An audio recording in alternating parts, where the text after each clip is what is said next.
a whole month now since I've been subscribed to Tesla full self-driving, and so in today's video I'm going to go ahead and talk about my overall experience, my honest truth, if this is better than the basic autopilot or you're better off spending the full package. And I'm also going to go ahead and share with you the best settings that I found for autopilot in general, as well as highlight the pros and the cons of everything you need to know before deciding if you should subscribe to full self-driving or not. Let's go ahead and begin. So you can still buy the full package, which retails for $10,000 and can go up in the near future. If you do this route, it will actually stay with that vehicle throughout the entire lifespan. But if you buy the package and you sell your vehicle to Tesla, Tesla has been known to remove full self-driving and relist the vehicle for sale used without this full self-driving package, so they could possibly get it again from the new buyer. So that's kind of sus, Tesla, that you'll do such a thing, but they have been known to do that, as it doesn't really do much in terms of increase the resale value of your Tesla if you do have the package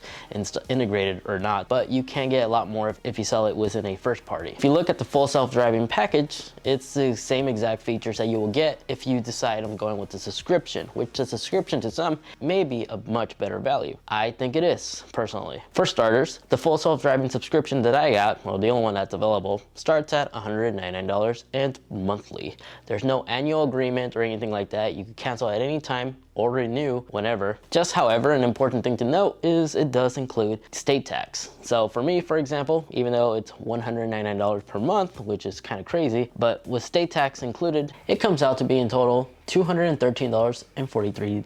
And if we do the math long term, within 4 years, if I do decide on continuing the monthly subscription, so at that point I already would have bought out the full self-driving package. But I don't plan on having it auto renew for every single month. Now, in case you're curious, subscribing to the full self-driving package literally will only take you like 3 minutes, as it's as easy as just launching the Tesla app and just quickly go into the upgrade section, and on top here you'll see a subscription. Tap on subscription, check mark it, and just check out, and it will automatically charge whatever credit card you're using when you're supercharging. And that's basically it. There's no need to do anything in the computer setting or anything like that, other than just go into the autopilot section and enable the features that you want to enable.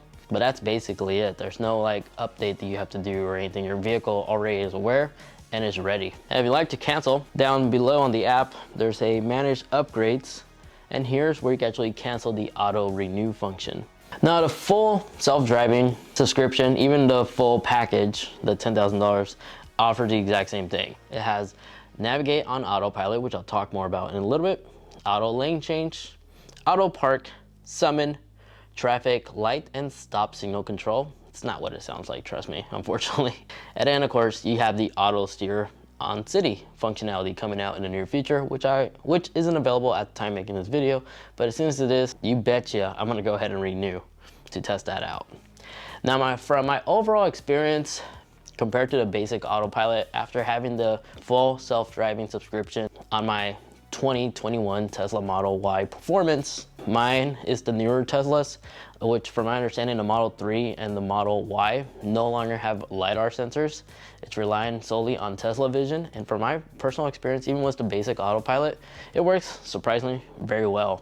Night and day, I haven't really had any issues, although I haven't yet had any experience driving in the rain with this enabled, since we're still in the summertime, but I'll make an updated video to this. So when you set a destination on your navigation, if you share it with your smartphone or set it right there on the screen, you have to tap on navigate with autopilot. And when you select this, the vehicle will automatically know what lane to change, what freeway ramp to enter and exit, and basically does it all for you to get you to that destination. At night, again, it works surprisingly really well. Just a thing to keep in mind, auto high beams have to be enabled in order for autopilot to be engaged.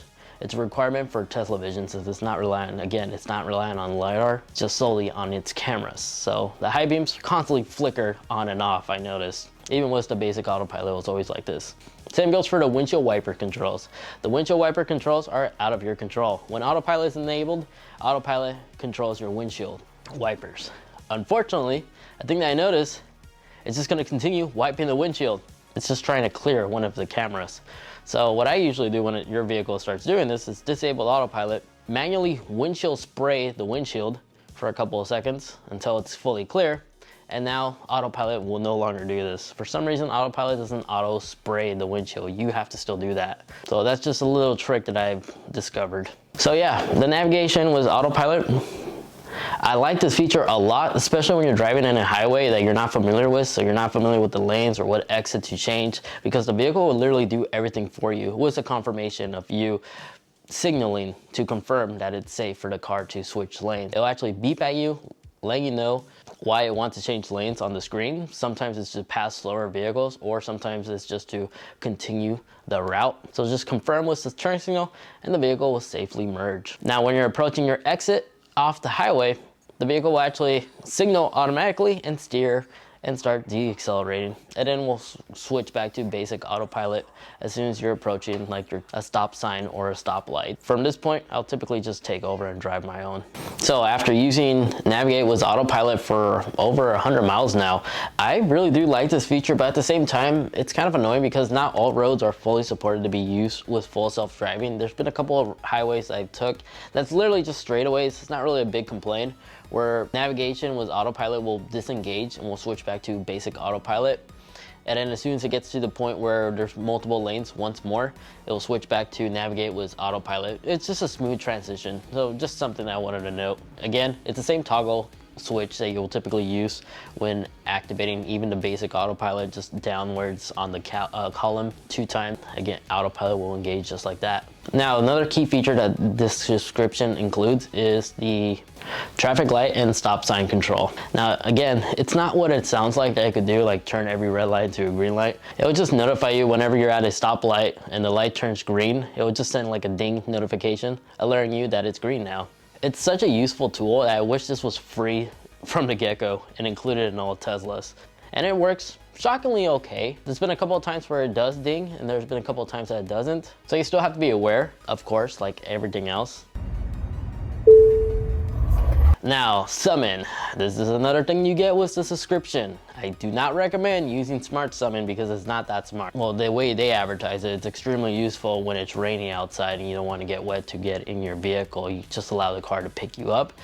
Yes, that's true, but in a popular area, it's not reliable and it has been known to hit stuff. Nonetheless, it is a cool party trick when you do it in a controlled environment. But I've seen people enable smart summon mode and their Tesla either hit a pole, hit a tree, and then if you have large 21-inch rims like mine, you run the risk of possibly having them scrape. Yes, there is a custom setting option where you can actually go in and enable the distance you want it to be away from the curve. You could adjust all this, but I still don't find it as reliable. And then when you use Smart Summon, the app will actually pin the location you want the vehicle to pick you up, and then you just have to hold it on your smartphone, and as soon as you release, the vehicle will stop. This is a setting in the Tesla OS that you could have enabled or disabled. I highly recommend enabling this so you can prevent your vehicle from hitting something if you actually are within vision distance from it. Now, regular summon, however, this is where it shines. I'm sure we all done this. We park at a parking lot and we get out of the vehicle and then we realize, oh, we parked a little bit too further out. We're not far in. This is usually when I will actually just activate summon just to back it up wirelessly with my smartphone and just release. Surprisingly, this feature works extraordinarily well and definitely does come in handy, especially when you're supercharging at a supercharger. There's been a couple of times where that cable is just too short because the little cement block that they usually put in the back, it's either too far up or back. But when I'm out of the car and I need to charge it real quick and I miss it because the cable is too short, I usually just back up the vehicle with my smartphone. So that summon actually works, and that's just ordinary summon, that's not the smart summon. And then when you're actually using summon this way, it actually plays the little summon noise, so you can actually swap it with other stuff. So you know those Tesla Easter eggs that it has, you can swap it with the ones that it already has preset, or you can plug in a USB drive and substitute it with a personalized sound that you wanted to play whenever summon is enabled.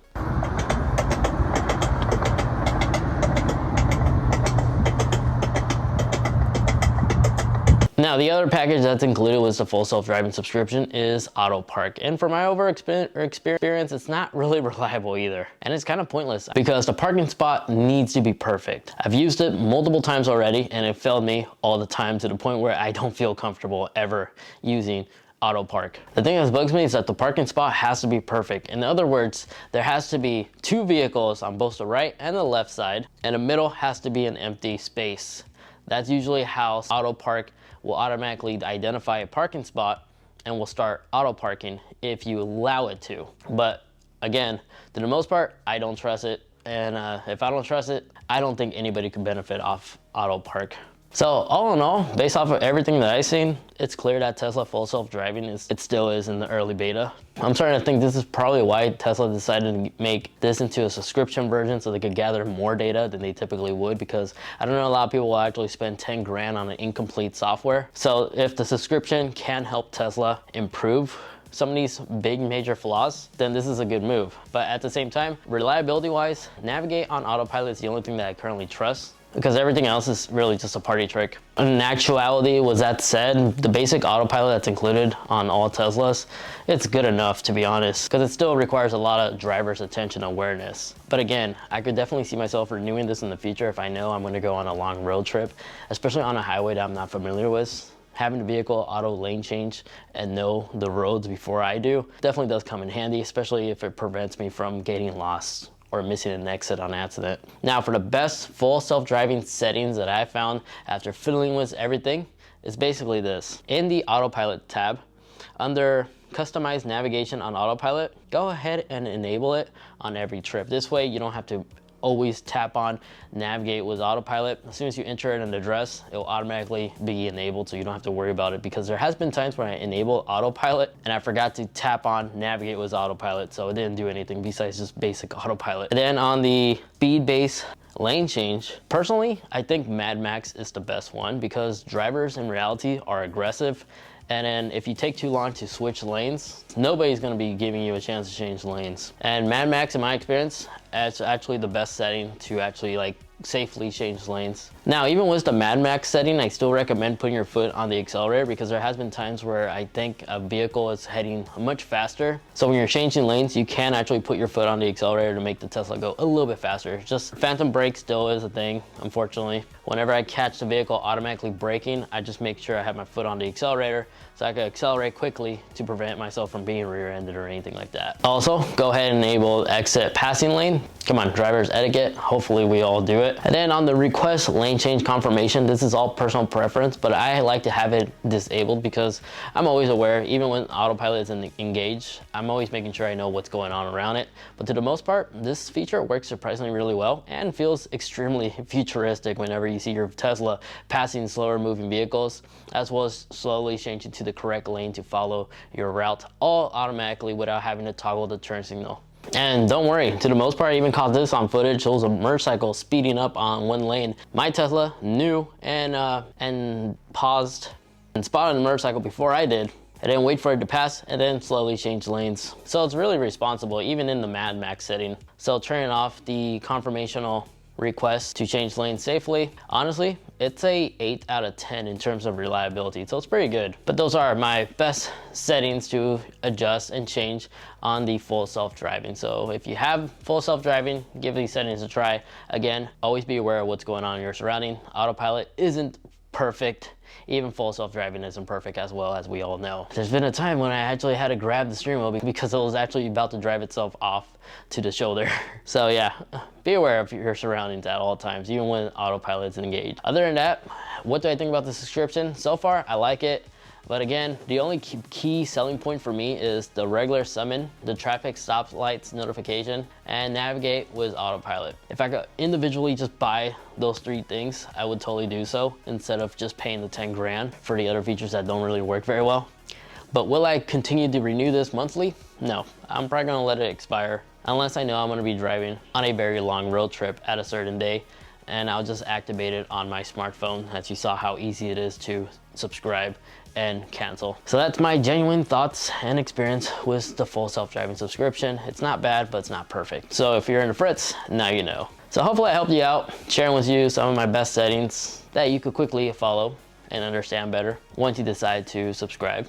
If you got some useful information out of this video, I'd greatly appreciate if you could actually leave this video a like, as those will help me out a lot. And why not get subscribed, as I basically cover a lot of tech videos very similar to this in general, not just Tesla videos. I also do Apple stuff, Android. I'm basically everywhere, to be honest. I just like technology. But if you're curious and want to find out more how my experience has been like with my Tesla Model Y performance, I reviewed it right over here after the first month of ownership. And then that video right next to that one, that's just a video YouTube is recommending specifically for you. Thanks so much for watching. Take care, and I'll catch you all in the next one. See ya.